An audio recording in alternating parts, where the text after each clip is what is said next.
Hi, everyone. I'm Vipin, and I'm here with my Upbuild partners, Rasanath and Michael. How are you both doing?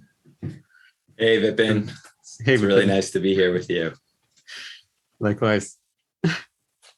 It's great to be with both of you. So yesterday, we were blessed to spend some time as a team with one of our spiritual teachers and someone who's inspired our mission at Upbuild, Sacinandana Swami. And he shared a lot of wisdom with us. And he made one comment in passing that really inspired what I wanted to talk with you both about this morning. And he said, quote, "I sometimes get into this trap that I define my value by what I produce and how my product is validated by others. I sometimes get into this trap that I define my value by what I produce and how my product is validated by others." And the word that struck me was sometimes, because I am always in this trap. In fact, I don't think I experience a single moment when I'm not defining my value by what I produce and how my various products are being validated by others. And work is the obvious place where this happens, but this extends far beyond work. It includes the opinions that I produce and share with my wife every evening, even on things I have no basis for having an opinion on in the first place.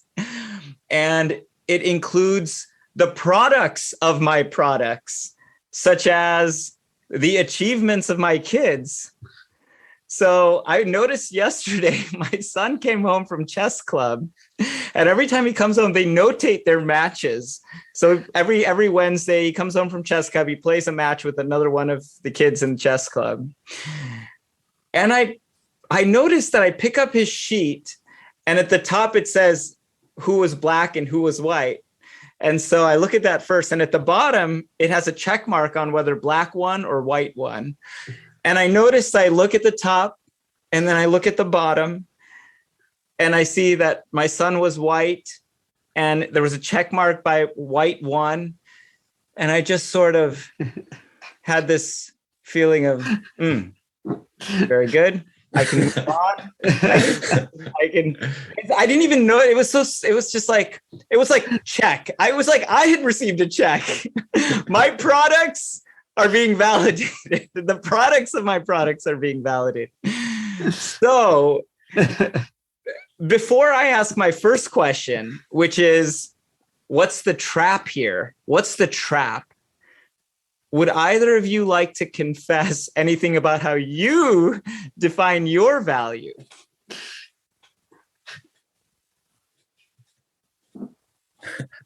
I mean, there are so many examples. And as you said, work is the obvious one. And we've talked on other podcasts about how compensation, job title, my network, these are all things that can help me to, or ways that I use to define myself and to figure out my value. But I was thinking about this, and the word status comes to mind as something that I am always thinking about. And, you know, a lot of airlines will offer status for what level, how much you've flown with them, and therefore what kind of access you have. And that's actually a big one for me. I had two recent flying experiences, one on an airline where I don't have any status, and one where I do have status. And I got that a long time ago when I used to fly a lot for work, and I've been able to keep it over the years. And I remember having a distinctly different experience. Like, I really felt like the odd man out in the experience of where I was flying on an airline without status. It was like there was something missing. I felt distinctly less than everybody else. And so that was quite an experience that helped me to see how status was impacting me. The other thing that I was thinking. Wait, before you go, I need to make a comment on this. I once noticed, I was thinking, I don't know, I was in a conversation around people who fly private.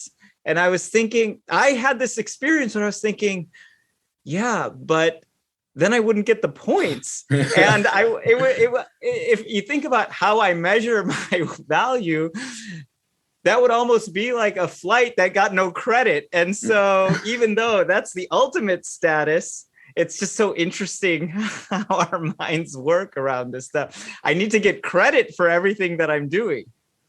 Yeah, it's crazy. And airlines are not stupid. They spent a lot of time and money and energy figuring this stuff out, and it works. I mean, people feel very lucky to get these miles and these points and cash back and all of that stuff. And they think they're getting the good end of the deal, but the airlines are getting the good end of the deal. They understand this stuff way better than us. The other example that I was thinking about was an example from college where there were a couple of kids, guys who are my age, who all of a sudden started taking up this rap hobby, this music rap hobby, where they would, after being out all night, they would go back to one of their apartments and they would start rapping with one another.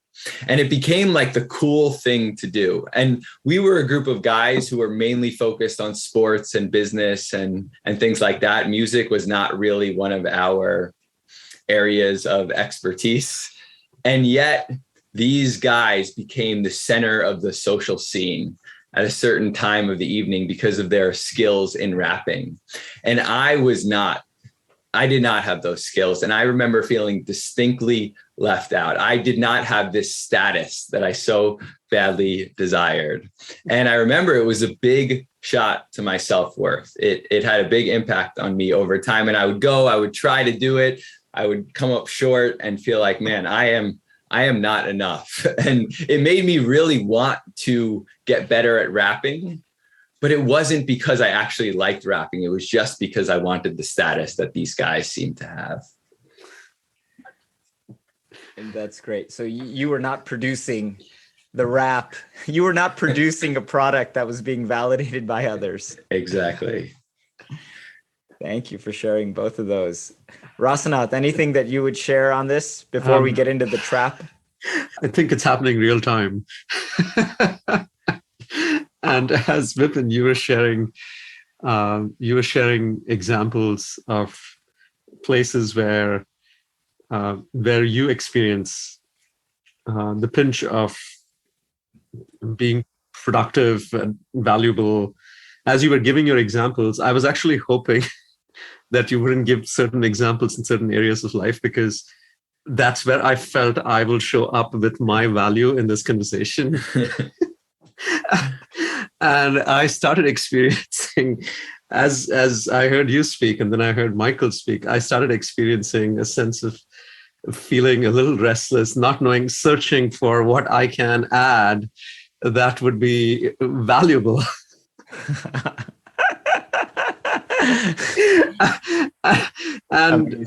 and I was starting to feel nervous and fidgety. I don't know if you observed it, but I was really fidgety. And then I had to look at why am I experiencing this? And it's like, well, it's happening real time. It is happening real time for me. And that, I think, underscores the point that it's always existing. Yeah. And we just don't know how to step out of that. Right? And to me, there's some truth here. Our sense of, it's not that this exists for a reason. I think we all want to be valued, because value is a way in which we experience love. And yet, I think our pursuit of that value and how we approach it on a day-to-day basis is so much filled with neurosis that it is very, very stressful. And I experienced that stress in the last 10 minutes. I really appreciate you bringing us to the present moment like that.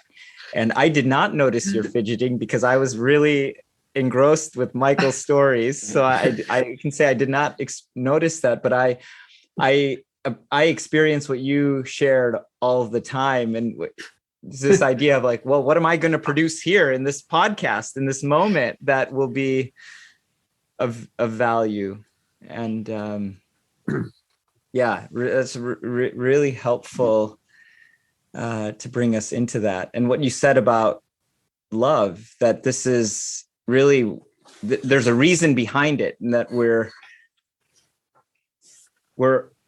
one thing you said was that you're experiencing this all the time. We're experiencing this all the time. And when we were talking about this idea for this podcast yesterday, we said, well, we've talked about detangling self-worth from our achievements. And I was just listening this morning to the podcast that Michael and Hari did about his experience at Goldman Sachs and the self-worth tied in there. And at the same time, I think we could have 100 conversations about this and still uncover new dimensions, because it's so ever present. How am I measuring my worth? How am I measuring my life? So I want to ask the question that Sacinandana Swami led with, which is, I sometimes get into this trap. And why does he call it a trap? What is we're saying that this is happening all of the time and there's some insecurity around it and we want but what is the nature of the trap here? I can start to share.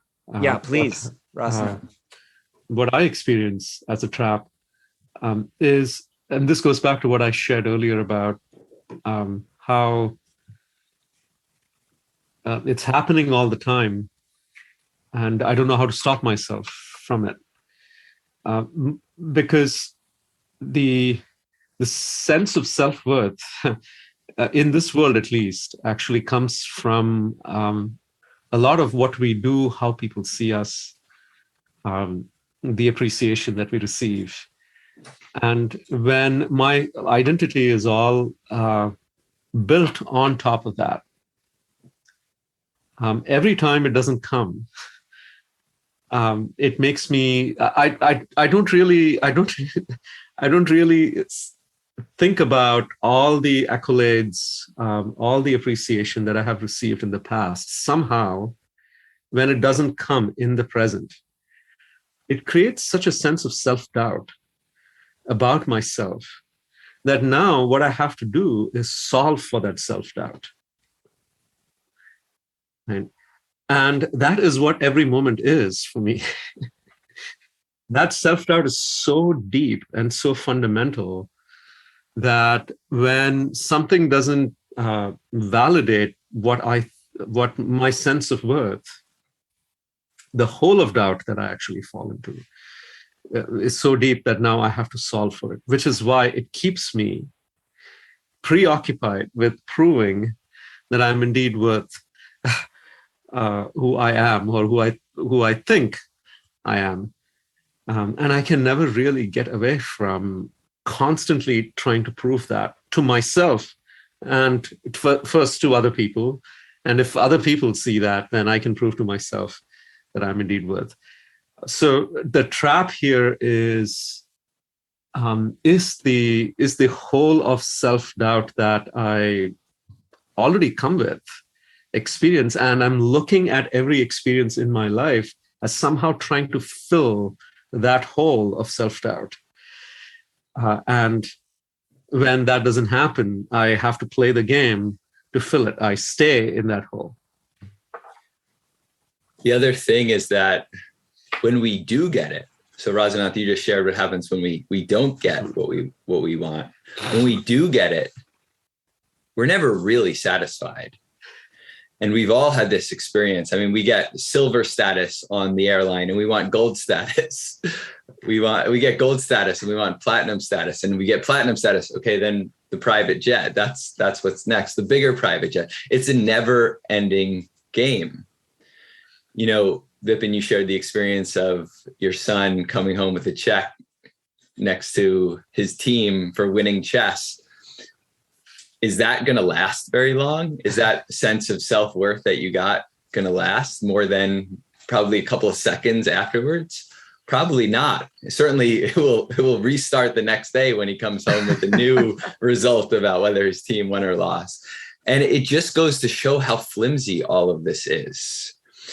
We can't rely on it as valid indicators of how much we are actually worth. Yeah. Sorry, Rasanath, were you going to add something to that? I was just going to say, it reminds me of a old tale of this person. It's a poor man who was actually walking through the forest, and he meets this mystical being, and the mystical being asks him, why does he look so sad? And he says that, well, because I don't have wealth. And so the mystical being says, I will give you 7 pots of gold. He says, but the only condition is that the 7th pot will only be half full. You know where this is going. So he gets the 7 pots of gold.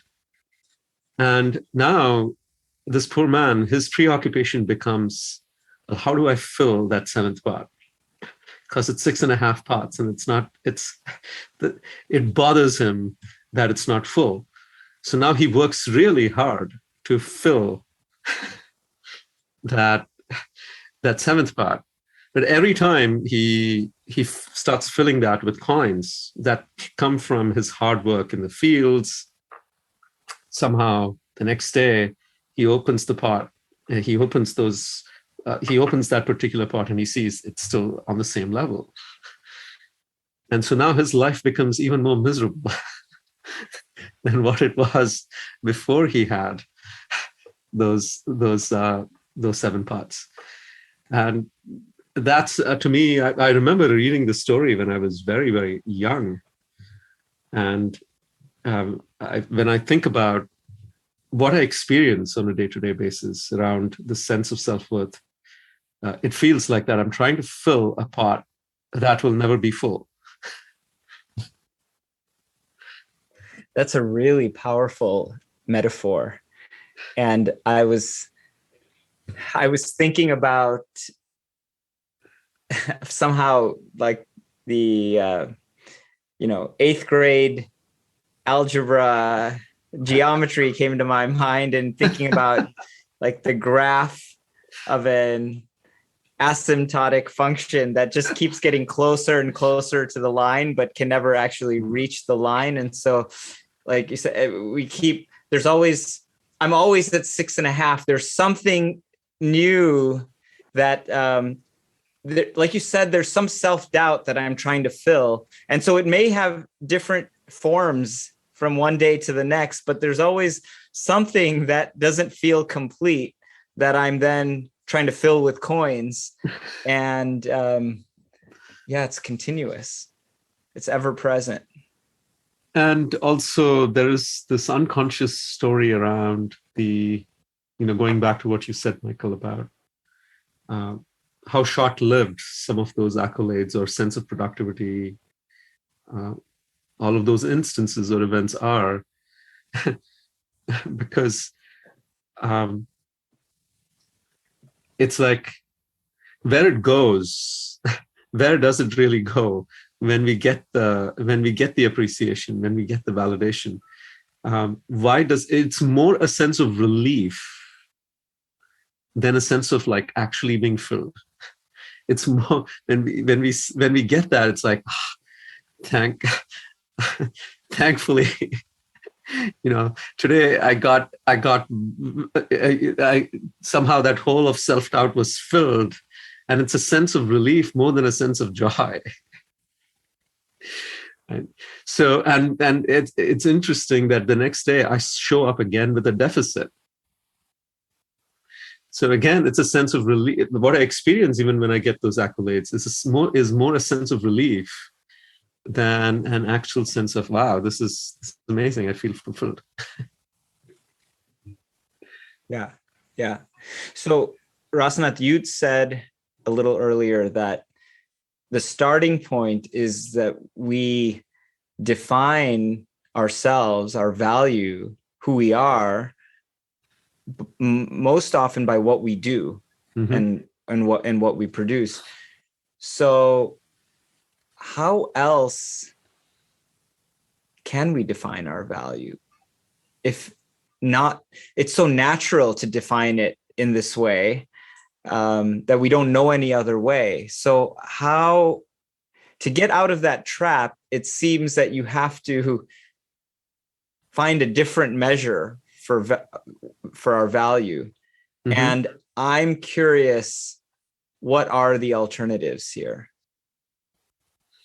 So one thing that immediately comes to mind, and I must say that this problem is a spiritual problem, because what we are looking for ultimately as a sense of our own value is our deeper sense of identity, who I am, and how does who I am actually fit in and affect and impact the world that I live in.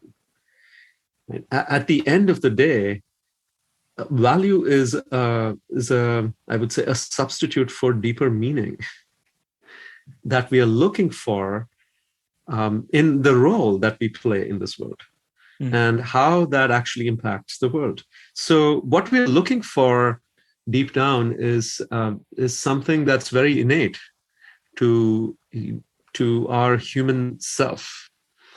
Right? So one of the ways that I think, and there are multiple ways in which we can start to go deeper, closer to our sense of true identity. But one of the ways that I have found where we can talk about the sense of value more deeply is through our values. Our values are not about productivity. Our values are a deeper sense of what we value in this world. And values are also a deeper sense of the principles that we conduct our life based on those principles. And that starts to give a deeper sense of who I am. So to me, one thing that immediately comes to mind is, what are my core values? And am I living them on a day-to-day basis? That would be a very interesting way to live life. Yeah, so I just want to reflect back a couple of things that I heard from you. One, that if I had a deeper sense of meaning and purpose, that sort of my search for my value is a substitute for deeper meaning. And if I were connected to deeper meaning and purpose, then I would be less fixated on my value as a function of what I produce. Yes. Now, what may happen is I may still be very aware and very intentional about, am I living my values, right? And that's I think that's a good thing to look at. How am I showing up in my relationships, in my day-to-day interactions, even with someone that I don't know? Am I showing up from a place of my deeper values?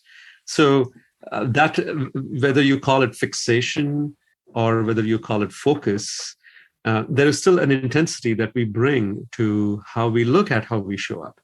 What happens when we depart from that is, as you said, we are more fixated on what we produce and how that world values what we produce versus a deeper sense of, well, how am I showing up for people? Even when sometimes we see that we may not be able to produce a certain result. Like I see this happen all the time when I work with my 2.5-year-old, and I can't entertain her the way she wants to be entertained at a certain point. Where when I sense that, well, I'm showing up trying to be fully present, Even when I can't solve her problem, even when she's throwing a tantrum, I may not get the result that I want.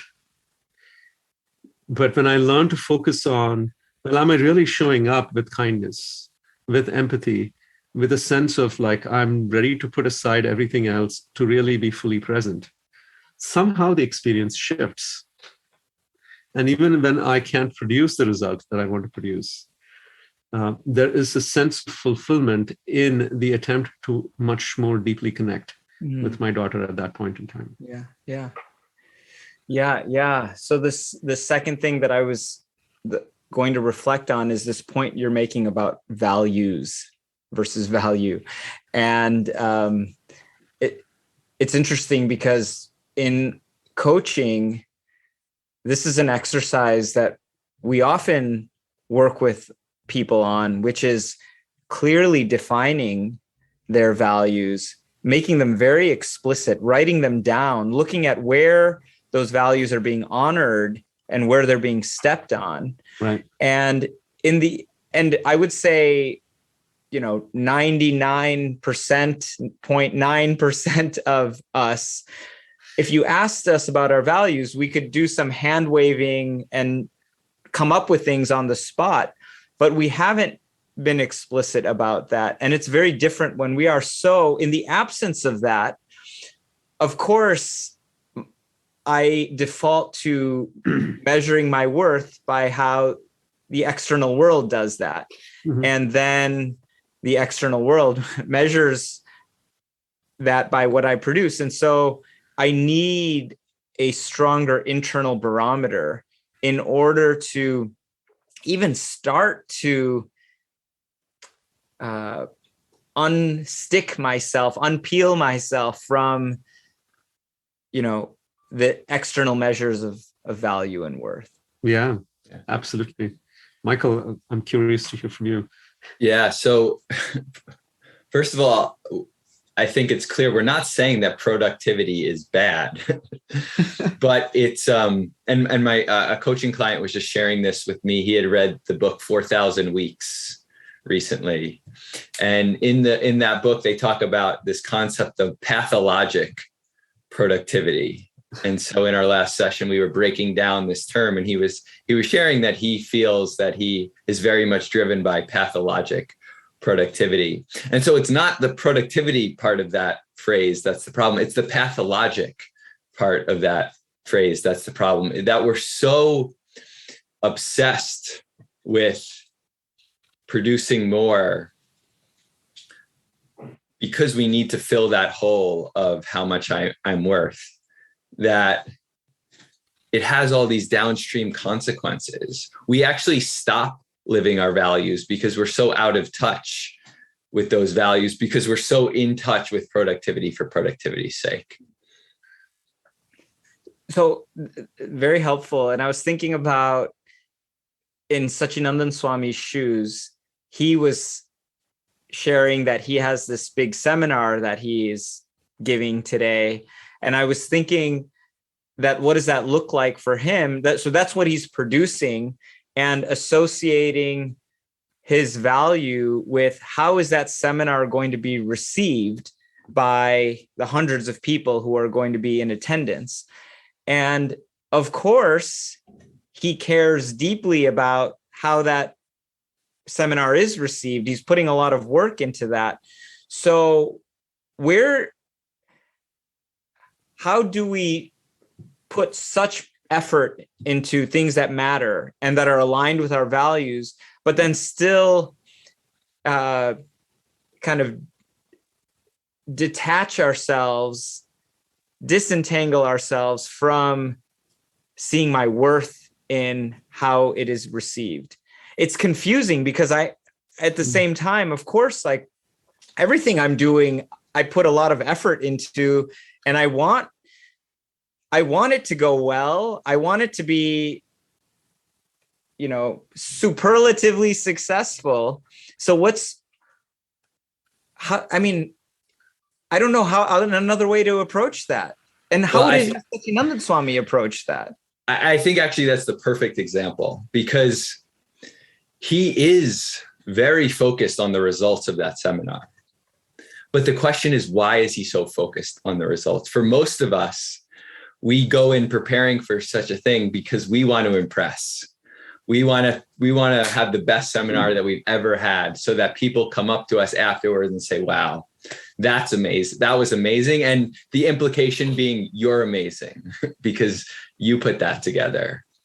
But I think from him and from knowing him, I actually feel very confident about this, that the reason why he cares so much about the results of that seminar is because he understands what's possible for people if they're able to take in the lessons of his seminar. He understands that people will have life-shifting insights as a result of what he shares in that seminar. And he's so caring and so loving and so generous that that's what he wants more than that's awesome. And in order to get that, he needs to be focused on the results of that seminar. Thank you for that. Was very beautifully explained. I just wanted to state that he understands the value of what he is about to give.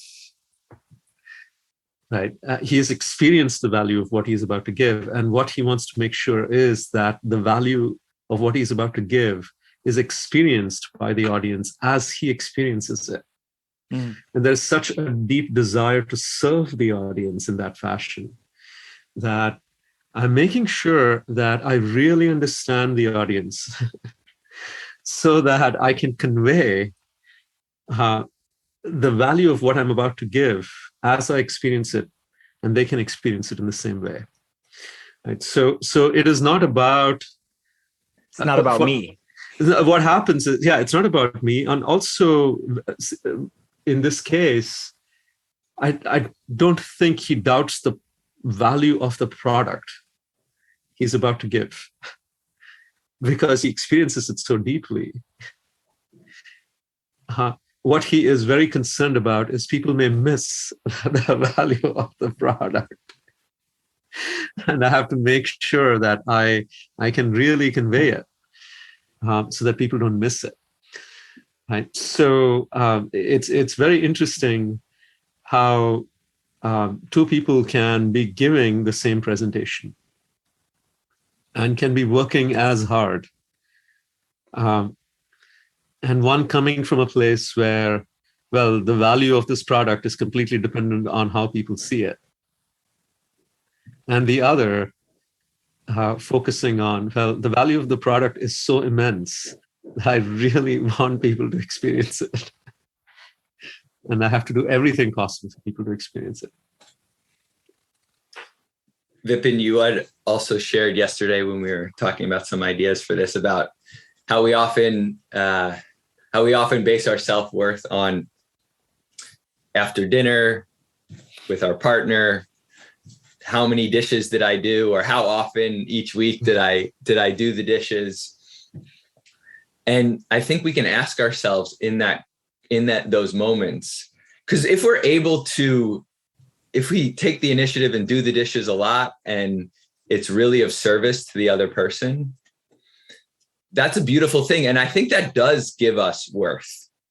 But when we're using it, when we're objectifying that experience and objectifying the other person by doing the dishes and then feeling some relative victory over the other person, that we can say, I'm better than you, or now you owe me.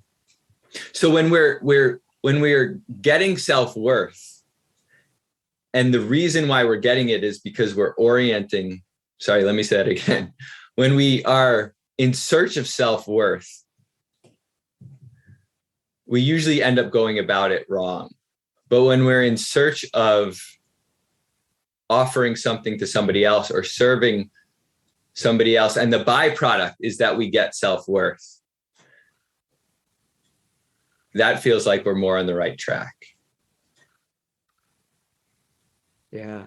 And the confusing thing, as Rasanath pointed out a few moments ago, is it can look very similar as an outside observer. This is something that's happening internally more than, you can you can have a sense, it can leak out, but that's really an internal journey. And one of the things that Sacinandana Swami then mentioned a little bit later in that same part of our conversation, he said,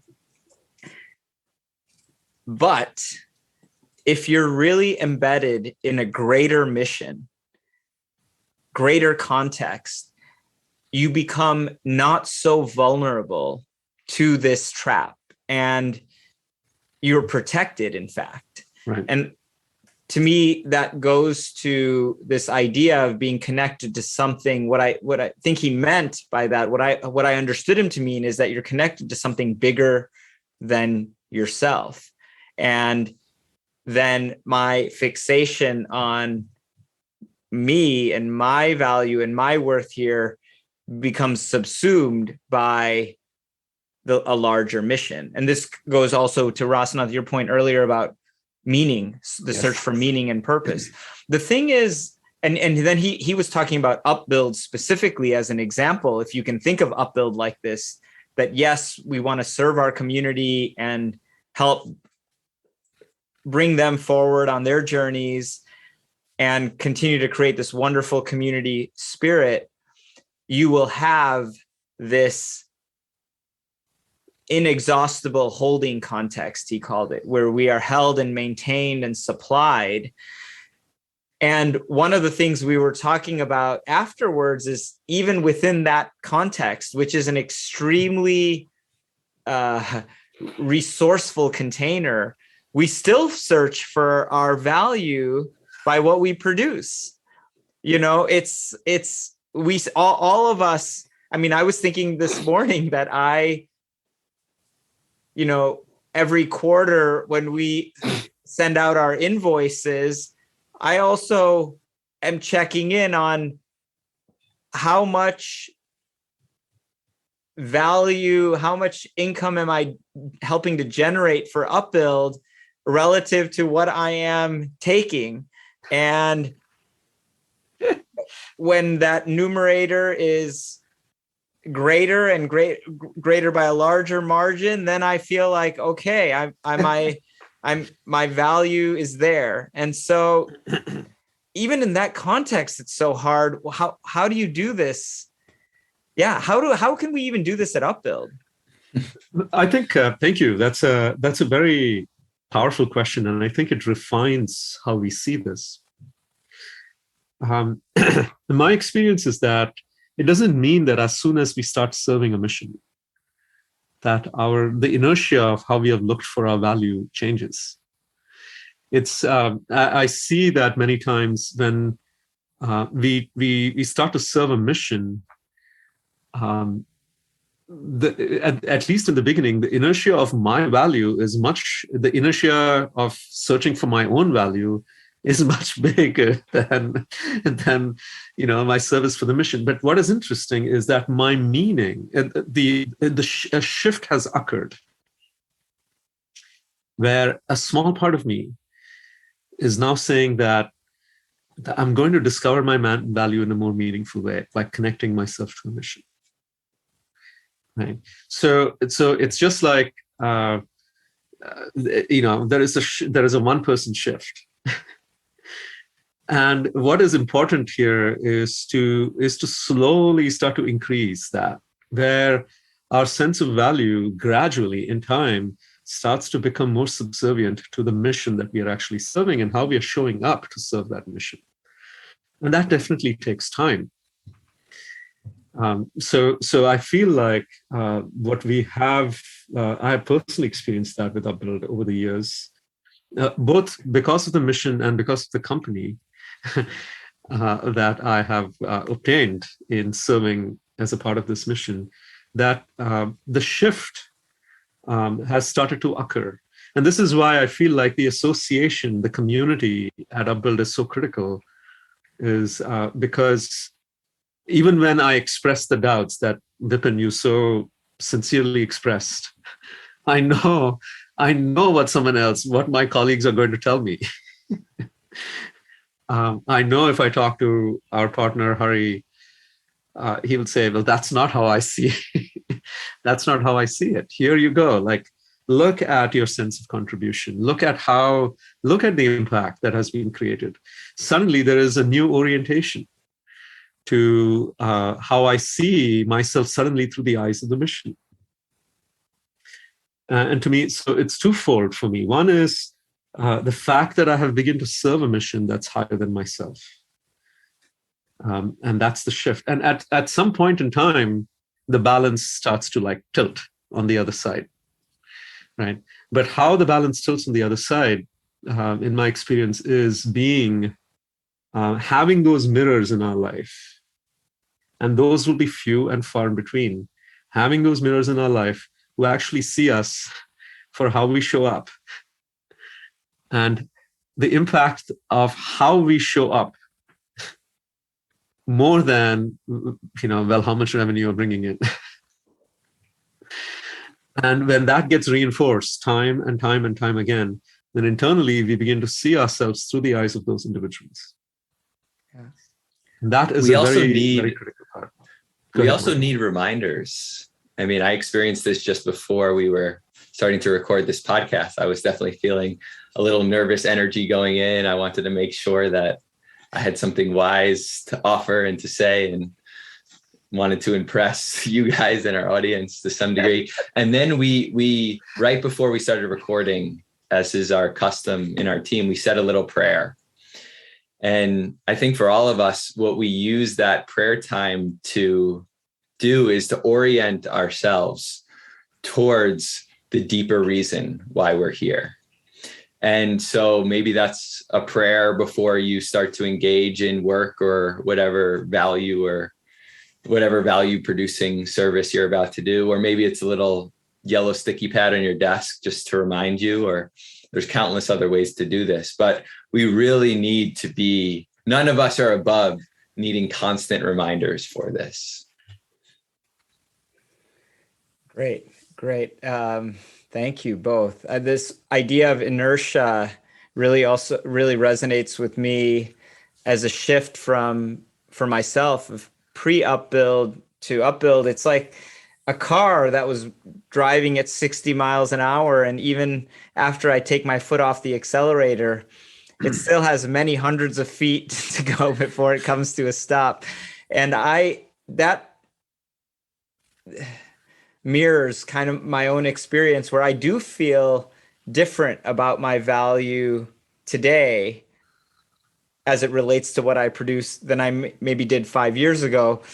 But it's still there. It's still present. And like you said, I mean, it's present every day, present in this podcast, Rasanath. But it is shifting. And I have faith that it will keep shifting more and more. And so in closing, what I wanted to bring up was, I said in the very beginning, Sacinandana Swami used the words, I sometimes fall into this trap. And I shared that I am always in this trap. And so I want to leave our audience with just some really actionable takeaways here about the journey from always to sometimes. And I think just to reflect back a few things that I'm taking away from this conversation, and then I'd love for both of you to add anything else. One is, so how do we move from always falling into this trap to sometimes? And that's kind of the journey of the car slowing down, is one, to define our values very explicitly. And in our coaching, we go through the process of defining what those values are, ranking them, and then scoring how we're honoring them, and being always present to that, and revisiting those values at frequent intervals to make sure, how are we living in accordance with these values? So one is defining of our values. Two, we talked about how am I connecting to something larger than myself, a larger mission, a larger purpose. And even if that's not happening right now in my life, and that doesn't have to be at work, that is in my life, that is in my family, that is in my community, but being connected to a larger mission and purpose. the third thing we talked about is association. Like, who am I surrounding myself with that helps to mirror my value in a way that's not dependent on my worth, or sorry, on my products, on what I'm producing. And finding communities that help us see ourselves more clearly. And then the fourth thing, Michael, you raised here in the end was reminders. How do we have reminders? And that can be in the people around us, or in rituals that we have, in Post-it notes that we keep nearby, but reminders of how will I measure my life? How will I measure my worth? And this could be even reminders of our values, and having that be really front and center. So those are four things that are immediately coming to me top of mind on this journey from always to sometimes. Is there anything that you both would add to that in closing? The only thing that I would add to that is keeping in mind and really thinking about the fact that we have pursued so many times productivity, and we have to lose faith in our old ways of being.